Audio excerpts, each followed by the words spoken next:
ഈശ്വംശിയായിക്ക് സ്തുതിയായിരിക്കട്ടെ. ഇന്ന് ദിവസം നമ്മൾ ചിന്തിക്കുന്ന തിരുവചന ഭാഗം വിശുദ്ധ ലൂക്കാ എഴുതിയ സുവിശേഷം 1-ാം അധ്യായം, അതിൽ 5 മുതൽ 20 വരെയുള്ള തിരുവചനങ്ങളാണ്. സ്നാപക യോഹന്നാൻ്റെ ജനനത്തെക്കുറിച്ച് അറിയിപ്പ്. ഹേരോദേസ് യൂദയ രാജാവായിരുന്ന കാലത്ത് അബിയായുടെ ഗണത്തിൽ സക്കറിയ എന്ന ഒരു പുരോഹിതനുണ്ടായിരുന്നു. അഹ്റോൻ്റെ പുത്രന്മാരിൽപ്പെട്ട എലിസബത്തായിരുന്നു അവൻ്റെ ഭാര്യ.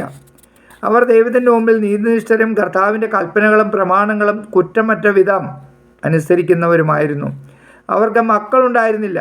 എലിസബത്ത് വന്ധ്യയായിരുന്നു. ഇരുവരും പ്രായം കവിഞ്ഞവരുമായിരുന്നു.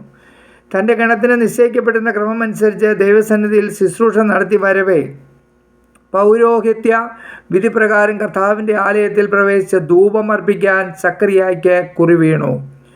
ധൂപാർപ്പണ സമയത്ത് സമൂഹം മുഴുവൻ വെളിയിൽ പ്രാർത്ഥിച്ചുകൊണ്ടിരുന്നു. അപ്പോൾ കർത്താവിൻ്റെ ദൂതൻ ധൂപപീഠത്തിൻ്റെ വലതുവശത്ത് നിൽക്കുന്നതായി അവന് പ്രത്യക്ഷപ്പെട്ടു.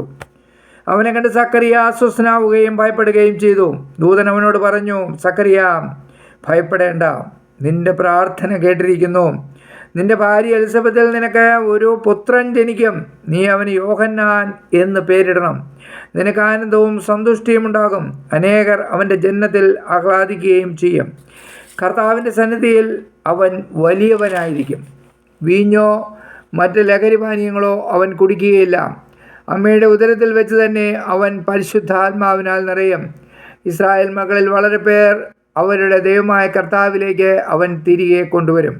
പിതാക്കന്മാരുടെ ഹൃദയങ്ങളെ മക്കളിലേക്കും അനുസരണമില്ലാത്തവരെ നീതിമാന്മാരുടെ വിവേകത്തിലേക്കും തിരിച്ചുവിടാനും സജ്ജീകൃതമായ ഒരു ജനത്തെ കർത്താവിന് വേണ്ടി ഒരുക്കാനും ഏലിയായുടെ ചൈതന്യത്തോടും ശക്തിയോടും കൂടെ അവൻ കർത്താവിൻ്റെ മുമ്പേ പോകും. സക്കറിയ ദൂതനോട് ചോദിച്ചു, ഞാൻ ഇത് എങ്ങനെ അറിയും?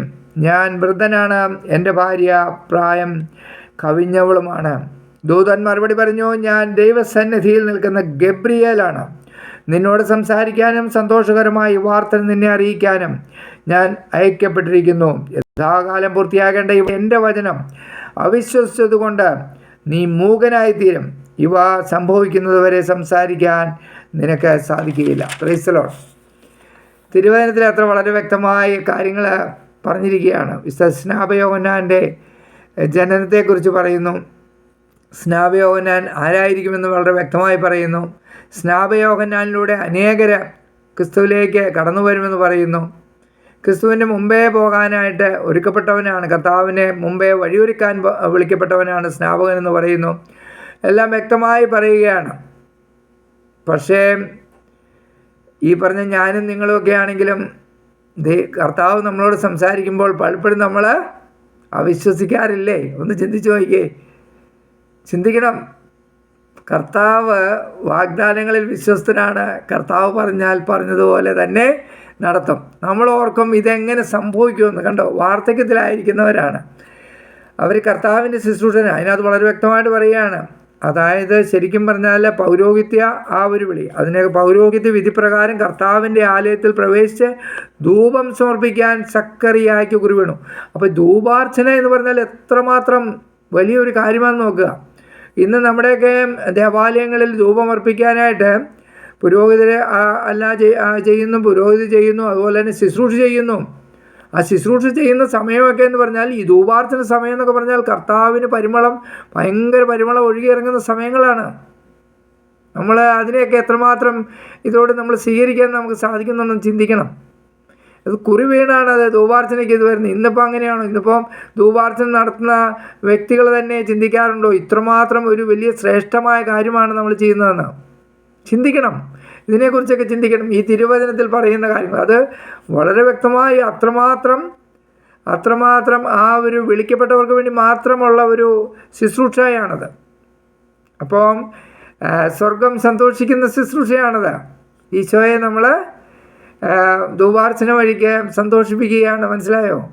അപ്പോൾ അത്രമാത്രം ഒരു വലിയ ഒരു കാര്യമാണ് നടക്കുന്നത്. അപ്പോൾ സക്കറിയയെ സംബന്ധിച്ച് പറയുമ്പോൾ സക്കറിയ നോക്കിയപ്പോൾ മനുഷ്യമായിട്ട് വാർദ്ധക്യത്തിലാണ് രണ്ടുപേരും. സംശയമുണ്ടായി. ഈ പറഞ്ഞ എനിക്ക് നിങ്ങൾക്ക് ഉണ്ടാകുന്ന പോലെയുള്ള സംശയം സക്കറിയയ്ക്കുണ്ടായി. കാര്യം പൗരോഹിത്യ വിധി പ്രകാരമാണെന്ന് പറഞ്ഞാലും പെട്ടെന്ന് കാര്യം ദൂതനത് പറഞ്ഞപ്പോൾ പെട്ടെന്ന് ഒരു സംശയം കൊണ്ട് സംസാരിച്ചപ്പോൾ നീ കുറച്ച് ഇത് കുഞ്ഞ് പുറത്ത് വരുന്നതുവരെ നീ മിണ്ടില്ല, മൂകനായിരിക്കുമെന്ന് പറഞ്ഞു. അത് അങ്ങനെ തന്നെ സംഭവിക്കുകയാണ്. സ്നാപകൻ്റെ ജനനത്തോടെയാണ് സ്നാപകൻ്റെ പേര് പറയാനായിട്ടാണ് പിന്നെ വാതുറക്കുന്നത്. അപ്പം ഇതുപോലെ ചില സമയങ്ങളിൽ നമ്മളും ഒന്നും മിണ്ടാൻ പറ്റാത്ത ഒരു സ്ഥിതിയിലേക്ക് കർത്താവ് നമ്മളെ നയിക്കും. കാരണം കർത്താവ് പറയുന്നത് വിശ്വസിക്കാൻ പലപ്പോഴും നമുക്ക് സാധിക്കുന്നില്ല. കർത്താവ് നമ്മളെ എത്രമാത്രം സ്നേഹിക്കുന്നതുകൊണ്ട് നമുക്ക് ദോഷകരമായ ഒന്നും കർത്താവ് ചെയ്യില്ല. കർത്താവ് നമ്മൾ സംസാരിക്കുമ്പോൾ അത് കേൾക്കാൻ ചെവി കൊടുക്കണം. അതിലേ പറഞ്ഞേ, ശാന്തമാവുക, ഞാൻ ദൈവമാണെന്ന് അറിയുക. കർത്താവിൻ്റെ ശാന്തതയിലെ ശബ്ദം നമുക്ക് കേൾക്കാൻ പറ്റുള്ളൂ. സൈലൻറ്റ് പ്രേയറിന് നമ്മൾ ആരാധനയിൽ കടന്നു പോകില്ലേ? ഈശോ അവിടെ നിന്ന് സംസാരിക്കും നമ്മളോട്.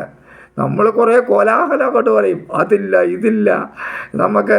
പക്ഷെ പുള്ളിക്കാരന് നമ്മുടെ അപ്പൻ സംസാരിക്കുന്ന കേൾക്കാൻ നമ്മൾ ചെവി കൊടുക്കാറുണ്ടോ? അപ്പൻ നമ്മളോട് പറയും, അത് കേൾക്കണം, അത് കേട്ടനുസരിച്ച് ജീവിക്കണം.